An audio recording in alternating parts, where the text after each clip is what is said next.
Alors, le remodelage énergétique. Pourquoi je lui garde ce nom, même si ça fait un petit peu cabinet d'esthétique. Tout simplement parce que c'est très concret. Qu'est-ce que c'est du remodelage? Le remodelage, c'est quand on est là avec la matière, avec l'argile par exemple, hein, et puis qu'on l'a, elle est dans la fluidité, on la remodèle. Donc pour pouvoir remodeler certains espaces de nous au niveau du corps éthérique, bien sûr qu'on a besoin d'agir aussi sur notre matière, sur des zones du corps. Et quelles zones du corps? Il y a les zones où se nichent les nœuds. Les principales nœuds, vous vous rappelez, dans le parcours thérapie alchimie, il y a 3 grands nœuds, nœud de base, nœud du mental et nœud du cœur. Donc dans cette vidéo, dans cette pratique, je vous invite à trouver votre confort dans ce remodelage énergétique que vous pouvez pratiquer. Donc avant notre rencontre jeudi soir et aussi le plus fréquemment possible dans les semaines qui viennent pour faciliter cet accordage intérieur, cette syntonie entre le bas du corps, le haut du corps et le cœur. La fameuse incarnation. Donc première étape, l'os du pubis. Vous vous rappelez, cet os qui est là en bas. Donc évidemment, cet os, on avait parlé du nœud, et vous vous rappelez certainement qu'au niveau du modelage, je vous proposais d'aller à la rencontre des tissus autour. Donc dans le remodelage, qu'est-ce que je fais? Eh bien, je m'amuse à remodeler tous les tissus qui sont autour de cet os. Et donc je vais à leur rencontre, je les pince avec une certaine force. Vraiment, je les pince au-dessus, je les pince sur le côté, je les pince en dessous, je mets les doigts et je reste par moment, voilà, dans la présence, juste comme si j'étais en train de modeler de l'argile. Donc je viens dans cette présence au tissu, vraiment tout le contour de l'os du pubis pour fluidifier le passage de l'énergie entre le premier et le deuxième chakra. Et d'ailleurs, au fur et à mesure que je le fais, peut-être pendant 2-3 minutes, ça dépend de chacune. En tout cas, au fur et à mesure, je vais sentir une sorte de relâchement. Les tensions de la journée qui tombent, la fatigue peut-être qui tombe, ou au contraire la fatigue du relâchement qui s'installe. En tout cas, il va y avoir... je vais me poser dans mon corps, dans mon tronc, dans ma base. Ça, c'est pour le modelage d'en bas. Le deuxième modelage, ce sont avec les points du café et du chocolat. Je crois que nous en avons parlé déjà ensemble. Donc café et chocolat qui sont au niveau de l'estomac. Donc vous situez votre estomac. Voilà, l'os est ici. Je descends quelques centimètres et je vais à la rencontre de ces deux petites bourses, de ces deux petits sacs, on pourrait dire, d'énergie qui sont sur la gauche et sur la droite. Donc je tâtonne, c'est normal, je tâtonne. Et là où c'est dur, je reste appuyée. Ça peut être légèrement sous les côtes. Donc là, je vais à la rencontre de ces deux points. Le point du café qui est relié au devoir, le point du devoir, et le point du chocolat qui est relié au plaisir. Combien je m'astreins à être dans mes devoirs, dans mes obligations.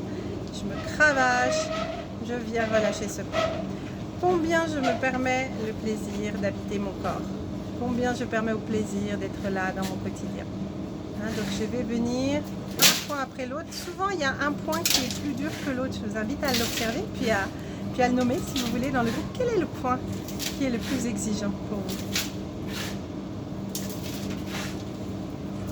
Et de l'autre côté, la même chose. Je viens en contact de cette zone, de cette petite enflure qui est là à l'intérieur quand le sac est plein, c'est le cas de le dire.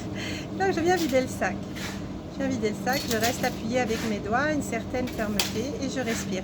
Alors ça peut prendre 1 à 2 minutes de chaque côté. La vidéo je la fais plus courte bien sûr, mais soyez bien dans la présence, dans la respiration. Et une fois qu'on a fait un certain temps de chaque côté, on va venir remodeler comme les pattes du chat qui passent sur le corps et on vient appuyer à gauche, appuyer à droite, appuyer à gauche. On vient vraiment libérer dans le remodelage du plexus solaire. Et on y va avec précaution, bien sûr, on évite de faire ça juste après manger. On attend au moins 1 heure. Voilà. Et on va aller terminer par un massage en rond qui vient dans le sens hein, du système digestif. Donc, qui descend à gauche et qui remonte à droite. Voilà, alors c'est pas forcément très agréable au moment où on le fait. Par contre, après, là aussi, on va ressentir on se pose dans l'énergie. Et le troisième espace de nœud et de remodelage, eh bien, cette fameuse mâchoire. Et oui, le nœud du mental, le contrôle du masculin. Donc là, évidemment, tout dépend du type de masculin que nous avons. Nous n'avons pas toutes le même masculin, mais d'une certaine manière, nous avons souvent tout un essai de contrôle du mental ou un essai de rigidité. Et donc là, on va venir malaxer au niveau de la mâchoire, en ouvrant la bouche, sous l'oreille. Et on vient aussi malaxer les tissus. Voilà, on descend jusqu'au menton. Voilà, alors on fait la même chose de l'autre côté. Là aussi, on prend son temps. On prend son temps et on rentre dans la chair. On est dans le remodelage. Hein, et on vient jusqu'au menton. Voilà. On peut d'ailleurs, c'est dans son plus des points en Ayurveda, se masser la barbiche. Voilà, en allant chercher à ce que l'énergie sorte par le menton. Et donc là au-dessous, en dessous. Évidemment, ça peut nous faire bailler.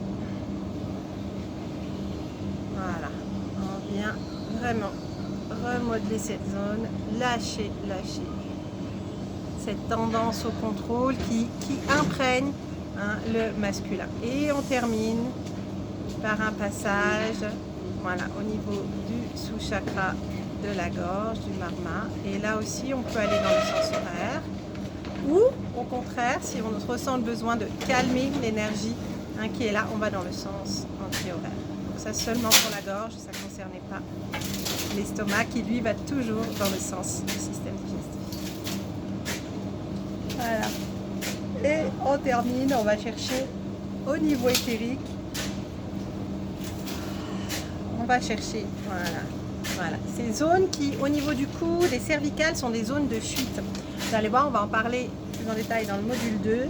Mais ici, au niveau des cervicales, on a une zone d'interprétation, une zone d'analyse, une zone de tri, une zone de résistance, de limitation, hein, puisque l'énergie circule du bas du dos au haut, du haut du dos au bas du dos, et elle se traduit en s'intégrant le mieux possible ou avec des inconforts, avec des blocages. Et là, ça signifie quoi? Qu'il y a bien une désharmonie entre le masculin et le féminin. Donc on a passé en revue ces 3 nœuds. Je vous dis à jeudi soir. Dites-moi si vous avez des questions.